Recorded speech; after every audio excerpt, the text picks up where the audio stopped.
بسم اللہ الرحمن الرحیم۔ محترم ناظرین السلام علیکم۔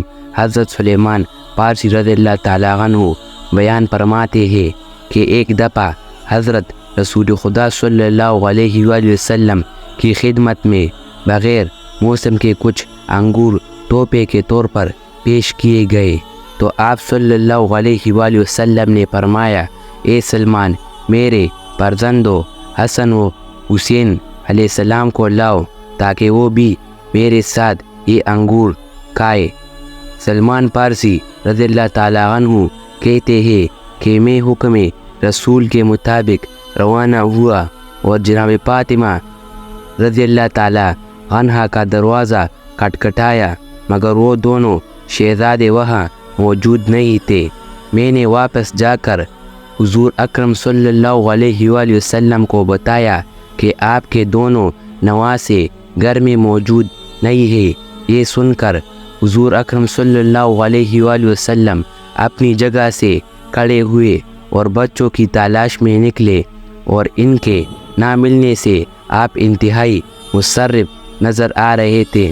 بار بار کھڑے ہوتے تھے اور فرماتے تھے، اے میرے بچوں، اے میرے آنکھوں کی ٹھنڈک، کہاں ہو؟ پھر فرمایا، جو شخص بھی مجھ تک ان بچوں کو پہنچائے گا اسے جنت کی بشارت دیتا ہوں۔ اسی اثناء میں جبرائیل علیہ السلام تشریف لائے اور دریافت فرمایا، اے خدا کے رسول، آپ اس قدر بے چین کیوں ہیں؟ فرمایا کہ میں اپنے فرزندوں حسن و حسین علیہ السلام کے لیے پریشان ہوں اور مجھے ان دونوں کے بارے میں یہودیوں کی شرارت کا اندیشہ ہے۔ یہ سن کر جبریل امین علیہ السلام نے کہا کہ یہودیوں کی شرارت اپنی جگہ، البتہ آپ ان دونوں شہزادوں کے بارے میں منافقین کے ریشہ دوانیوں کی طرف توجہ فرمائے، کیونکہ وہ یہودیوں سے زیادہ مکار ہے۔ اس کے بعد جبریل امین علیہ السلام نے خبر دی، یا حضرت، آپ کے دونوں شہزادے حسن و حسین علیہ السلام اس وقت بنو دہدہ کے باغ میں آرام کر رہے ہیں۔ یہ سن کر حضرت صلی اللہ علیہ وآلہ وسلم اسی وقت مذکورہ باغ کی طرف روانہ ہو گئے۔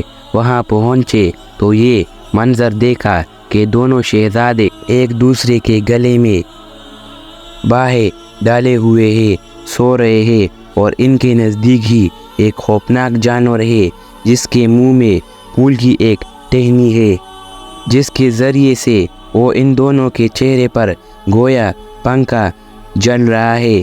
جب اس جانور نے حضرت رسول خدا صلی اللہ علیہ وآلہ وسلم کو دیکھا تو اپنے منہ سے وہ ٹہنی گرا دی اور حضور اکرم صلی اللہ علیہ وآلہ وسلم کو مخاطب کر کے بولا، خدا کے رسول، آپ پر سلام ہو، میں در حقیقت جانور نہیں ہوں بلکہ ملائکہ کروبین میں سے ایک فرشتہ ہوں۔ کچھ دیر کے لیے ذکر خدا سے غافل ہو گیا تھا۔ خداوند عالم نے سزا کے طور پر مجھے اس صورت میں تبدیل کر دیا جیسا آپ ملاحظہ فرما رہے ہیں۔ پھر مجھے آسمانوں سے نکال کر زمین پر ڈال دیا گیا۔ کئی برس گزر چکے ہیں۔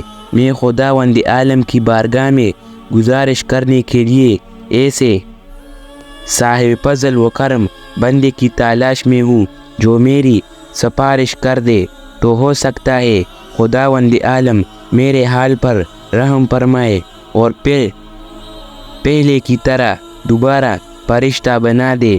بے شک وہ ہر چیز پر قدرت رکھنے والا ہے۔ حضور اکرم صلی اللہ علیہ وآلہ وسلم نے بچوں کو دیکھا تو ان کے قریب گئے اور انہیں پیار کرنا شروع کر دیا، یہاں تک کہ دونوں جاگ گئے اور حضور اکرم صلی اللہ علیہ وآلہ وسلم کے زانوں پر بیٹھ گئے۔ اب حضور صلی اللہ علیہ وآلہ وسلم نے ان دونوں شہزادوں سے فرمایا، اے بیٹو، یہ اللہ کے فرشتوں میں سے ایک فرشتہ تھا۔ لمحہ بھر کے لیے ذکر خدا سے غافل ہوا تو اللہ نے اس کو جانور کی شکل میں تبدیل کر دیا۔ میں تم دونوں سے اس کی سفارش کرتا ہوں، تم دونوں خداوند عالم سے سفارش کر دو۔ یہ سن کر دونوں شہزادوں نے اٹھ کر وضو کیا، 2 رکعت نماز پڑھی اور پھر ایک دعا کی جس کا اردو ترجمہ یوں ہے: خدا تجھے ہمارے جلیل القدر نانا تیرے حبیب حضرت محمد مصطفیٰ صلی اللہ علیہ وآلہ وسلم، ہمارے والد حضرت علی رضی اللہ تعالیٰ عنہ، ہمارے ماں فاطمہ رضی اللہ تعالیٰ عنہ، کہ تو اس فرشتے کو اس کی سابقہ حالت پر پلٹا دے۔ جیسے ہی شہزادوں کی دعا مکمل ہوئی، جبریل امین آسمان سے فرشتوں کے ایک گروہ کے ساتھ نازل ہوئے اور اس فرشتے کو خوشخبری سنائی کہ خداوند عالم نے دونوں شہزادوں کی دعا قبول فرما لی ہے اور تمہیں معاف کر دیا ہے اور اب تمہیں سابقہ حالت پر پلٹا رہا ہے۔ پھر تم فرشتے خداوند اعلیٰ کی تسبیح پڑھتے رہو۔ آسمان کی طرف چلے گئے اور جبریل امین خوشی کے ساتھ حضور اکرم صلی اللہ علیہ وآلہ وسلم کی طرف واپس آئے اور کہا: اے خدا کے رسول، وہ فرشتہ جسے شفا نصیب ہوئی آسمان کے دوسروں فرشتوں پر فخر کرتا ہے اور یہ کہتا ہوا گیا ہے کہ میرے جیسا کون ہو سکتا ہے۔ میری سفارش پیغمبر اکرم صلی اللہ علیہ وآلہ وسلم کے دونوں نواسوں امام حسین اور حسن علیہ السلام نے فرمائی ہے، جو سید و سردار ہے۔ امید کرتا ہوں کہ آج کی ویڈیو آپ کو پسند آئی ہوگی۔ اگر ویڈیو پسند آئی ہے تو لائک کرے، شیئر کرے، سبسکرائب کرے اور اس طرح